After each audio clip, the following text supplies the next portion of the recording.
We are nearing the end of this wonderful night, and as such, I would ask that Rebecca Miner please come up to the stage to reflect upon this night with us and close us off. Rebecca currently serves on the Muslim Coalition's Executive Board as Secretary. She is a resident of West Hartford, Connecticut, and very appropriately to tonight's theme, works as a special education teacher in the Farmington Public School System. Rebecca Miner.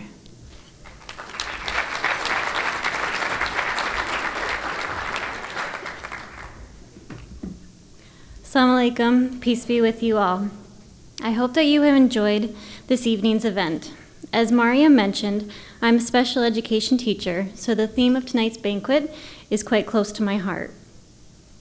As I started preparing for these closing remarks, I remembered what I tell my students to do when they are about to do something that they may perceive as challenging. You can do it. Just break it into small, manageable steps. So I took my own advice and I created a simple task analysis that I thought I would share with you this evening. Step 1, walk onto the stage and don't trip.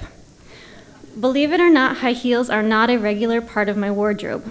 I work in two elementary schools. I need to be ready to run at a moment's notice, and I do. So step 1 is accomplished. We are off to a good start. Step 2, assess the audience and use my background knowledge. A good teacher knows who they are teaching, or in this case, knows who they are speaking to. I know that you've been sitting for close to 2 hours. Some of you may be feeling the need to stretch your legs. Others may be feeling the effects of our delicious dinner, and you may be getting a little sleepy. Others may be running through the list of the things that we still need to do before our work week begins tomorrow. So, I know that I need to do something that will help keep your attention. Step 3, engage and entertain. I really do believe that I have the best job in the world. I get to spend my days interacting with tons of little minds and personalities. These little beings also happen to be incredibly funny. Last weekend, as I was finishing my lesson plans and starting to think about tonight's remarks, I decided that perhaps I could share some of these gems with you. As you know, some children are very complimentary.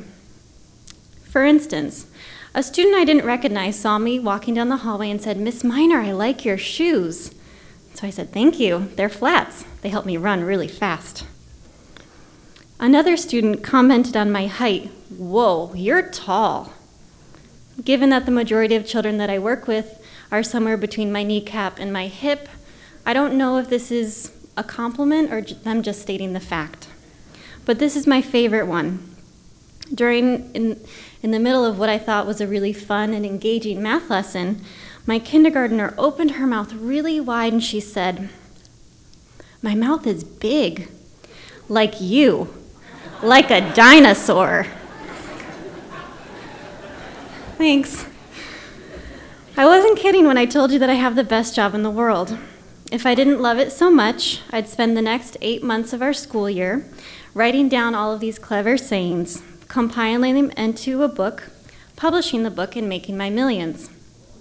But then again, I would miss out on having a week like last week, where I get to witness students subtracting 2- and 3-digit numbers with success for the very first time, watching one of my students take her first steps without holding onto her walker, her full-time nurse, or our physical therapist, helping a student how to practice how to waddle because he was a penguin for Halloween, celebrating with a reluctant writer who finally found his voice when I gave him an iPad and told him that he could record his story. And last but not least, watching my students succeed, learn from their mistakes, and grow in their confidence and their abilities. Step 4, express thanks to the speakers, awardees, and audience. I really would like to congratulate each of our awardees for your contributions and your hard work within the field of education. I'd like to thank our keynote speaker for your enlightening words, and I'd like to thank the audience for giving and spending your evening here with us. Last but not least, I need to thank our volunteers who contribute so much and have helped make this evening a success. Step 5, end on a positive note. I have a student named Olivia. If you know me well, you've most likely heard me tell stories about this amazing little girl. At the beginning of last year, Olivia was speaking in 1 to 2 word utterances.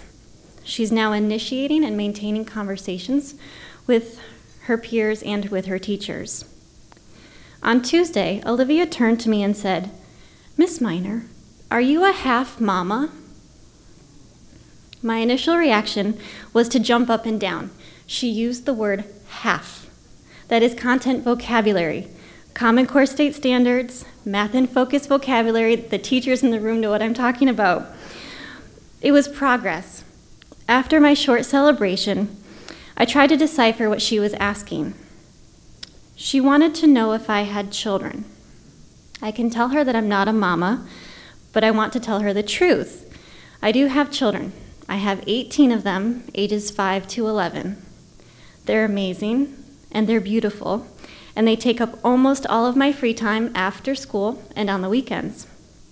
I fill my shopping carts with things that they need or items that I know that they would like.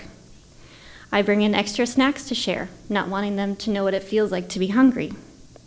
I love them like a mama. So in fact, Olivia's question is a great one. Maybe I am half a mama, half teacher, half mama. Thank you again for coming this evening.